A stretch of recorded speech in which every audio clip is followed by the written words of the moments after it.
Alright, what's up guys? My name is Zach, and for the last week I've been driving the 2026 Ram 1500 Bighorn.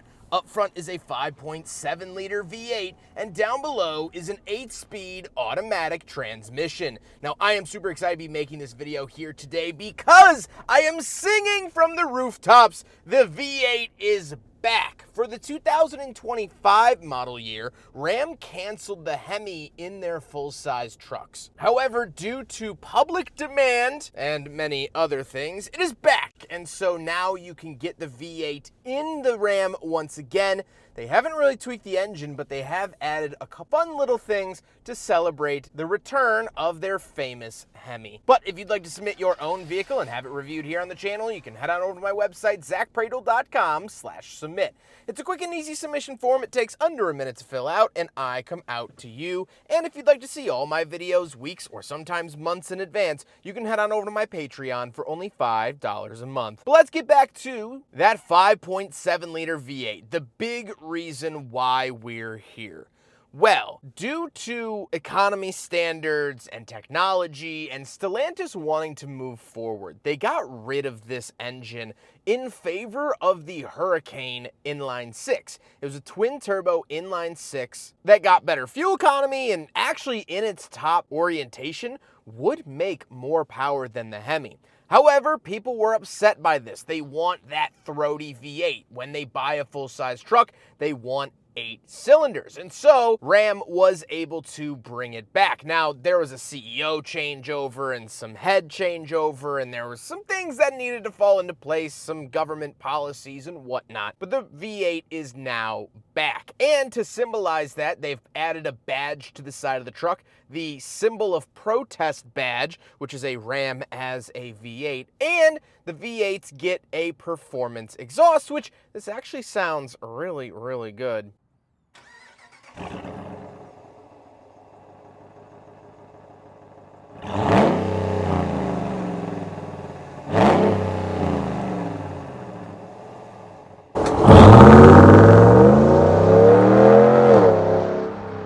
The Hemi still makes the 395 horsepower that it did when it left the scene in 2024, so it's back and operating the same way. One thing about this engine is that it is an e-torque engine. You'll see that up on the hood. That actually means that it has a mild hybrid system.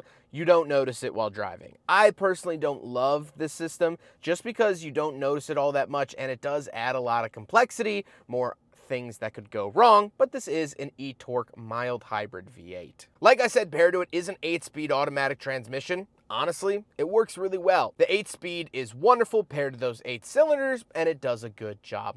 Last but not least, about the drivetrain, this of course is 4-wheel drive. However, you can still find Rams down at the lower trim levels in 2-wheel. How does it feel to drive the Ram 1500 with the V8? It's great. It really, really does drive wonderfully.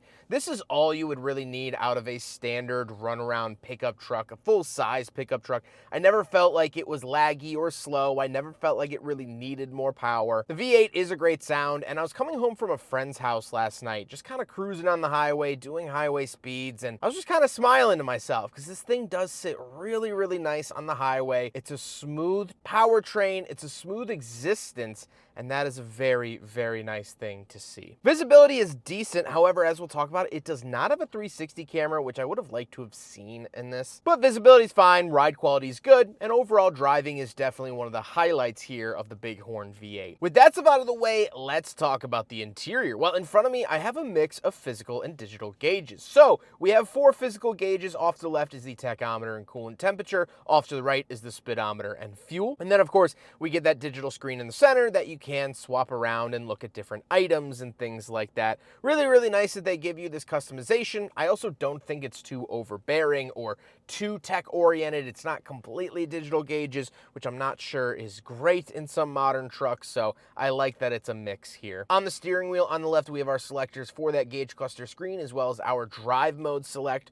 for snow, tow, sport, off-road, and auto. And off to the right, we have our adaptive cruise control as well as our gear up and down. So you can plus minus the gears here on the steering wheel. This is really for like downhill braking in like the mountains of Colorado, or if you have a trailer, you don't want to burn up your brakes immediately. That's really what this is for. This isn't really for the Fast and Furious style shifting in sport mode. Off to the left, we do have a climate control vent, headlight switch, and gauge dimmer switch. And down below, we have our power parking brake, pedal adjustments, as well as our outlet on and off. Moving on to the door, we have power mirrors, power windows, and power locks. And moving into the center, we get our Ram logo along with a little cubby and a 12-volt outlet. We have our lane departure warning and hazard switch button, and then we have our giant infotainment. This does have wireless Apple CarPlay and Android Auto, something that GM is actively getting rid of, Ram is keeping. Overall, the system is fine. I don't love how dominating it is in this interior. I'm a bigger fan of smaller, older style screens. My first car I was ever allowed to drive from my parents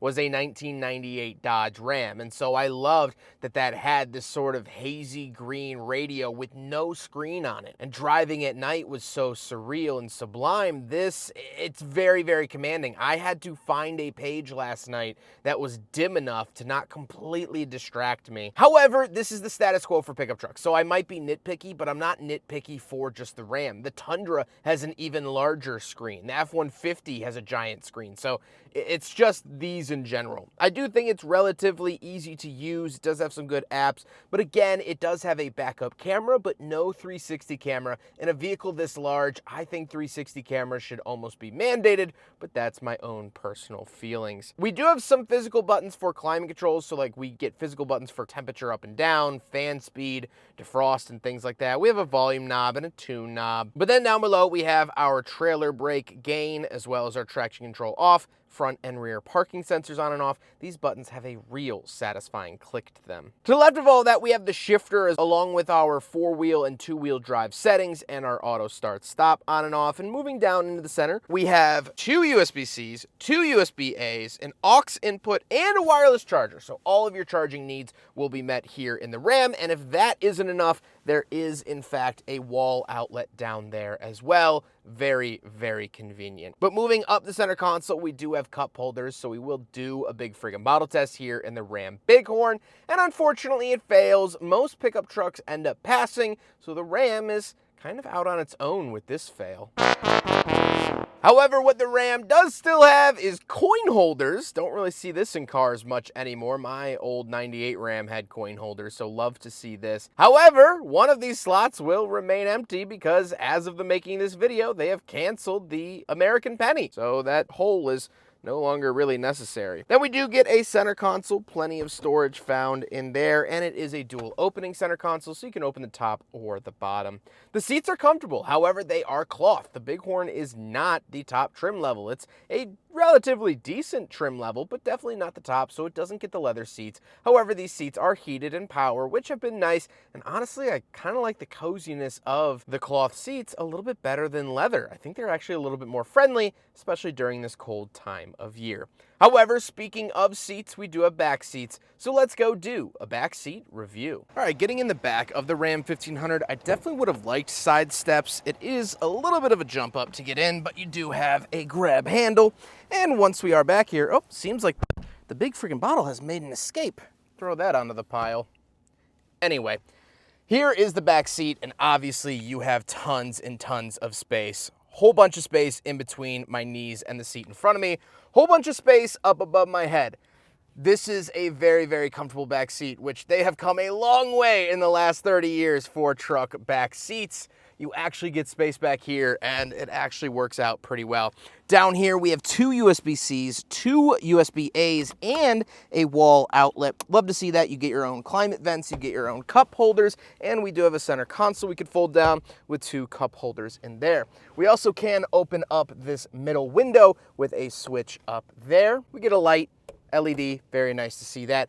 Overall, plenty of space in the back of the Ram 1500. You can really, really stretch out and enjoy yourself in the back seat. But now let's go hop into the very back and take a quick look at the bed. So something nice about the bed right off the bat is that you actually have these sort of steps that you can actually kick down to help you get up into the vehicle, which is very, very nice.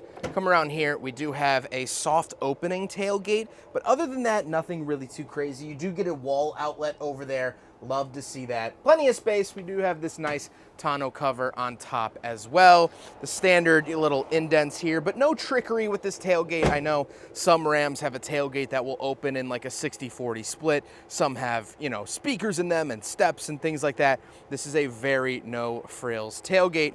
And I don't actually know how to get this back up.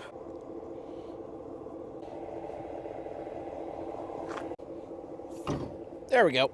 Now we gotta talk about the looks, and I really do like the look of the Ram 1500. I think it looks good. I think it's starting to sort of get towards the end of its run with this look. I hope they update it somewhat soon and make it a little bit more modern feeling. However, I think it's relatively presentable, and I haven't really had much issue with it. But with all of that being said, let's get on to my final thoughts. What do I think driving the Ram 1500 with the V8 for the last week? Well, as I mentioned with the driving feel, I was driving home from a friend's last night, and I really, really like the ride of it. You know, you feel very commanding on the road. You feel like you sit up high, because you do, and it's just a very nice experience. I do thoroughly miss daily driving a pickup truck. I really, really like it. And the main reason is you're up and out of everyone's way. You know, it feels more like a mobile office on wheels than a constricting, confining little tin can. And I like that. I feel like I can spread out in here. I can sit comfortably. The Alpine sound system in this thing absolutely rocks.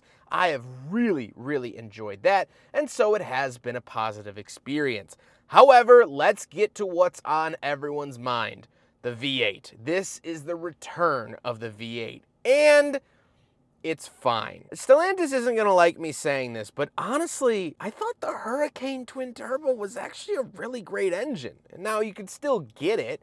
And I'm glad that now they at least offer both. You get to make that decision when you're building your Ram, or when you go to the dealer. You can make the decision to have an inline-6 or a V8. You're not restricted to just the inline-6. I like that you get that option. But in all seriousness, the inline-6 felt just as fast, got better fuel economy. It's a great engine. And so I think them bringing the V8 is kind of Stellantis caving a little bit and saying, you know, like when a 2-year-old is crying because they want birthday cake, and then the parents just say, fine, we'll go get you cake, and they go get him cake, and the kid's happy. I mean, he's ingesting a ton of Red 40, but he's happy. That's kind of what this feels like. It kind of feels like Stellantis going, shut up. All right, fine, here's your beloved V8 again. Even though they did their homework and they made a better engine, honestly. The Hurricane is a more modern engine. And I think with a couple more model years under its belt, it's going to be really solid. It's going to be more reliable. And again, it could make upwards of 500 horsepower where this is stuck at 395. So is this a good truck? Yes, I like the V8.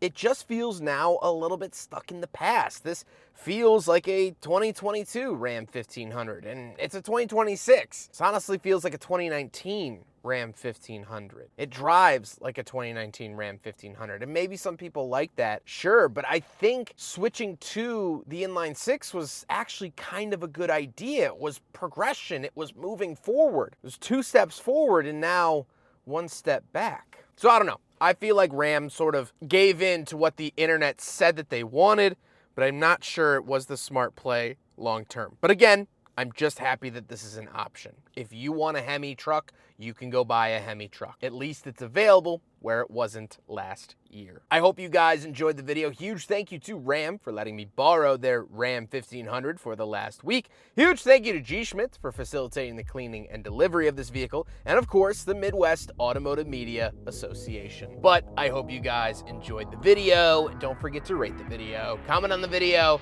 and subscribe if you really liked it. Take care, guys.